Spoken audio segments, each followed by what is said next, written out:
অনেক দিন আগে জঙ্গলের মধ্যে একটা সাপ বাস করত।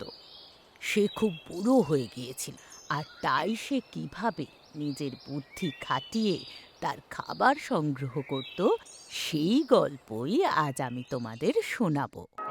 মামা, ও মামা, কি হয়েছে? তোমায় দেখে খুব অসুস্থ মনে হচ্ছে। তোমাদের কাছে আর কি লুকোবো, আসলে আমি হয়তো আর ৩-৪ দিন বেঁচে থাকবো, তাই খাওয়ারের জন্য হিংসার মতো পাপ করার কি দরকার? আপনাকে কে বলল যে আপনি ২-৪ দিনই আর বাঁচবেন? কাল আমি খাওয়ার জন্য একটা ব্যাঙের পেছনে যখন ধাওয়া করলাম, তখনও পূজা অর্চনায় মগ্ন ব্রাহ্মণদের মধ্যে ঢুকে গেল। আচ্ছা, তারপরে কি হলো মামা? আরে তারপরে আর কি, ওর পিছু নিতে নিতে ভুল করে একটা ব্রাহ্মণের ছেলের পায়ে কামড়ে ফেলি।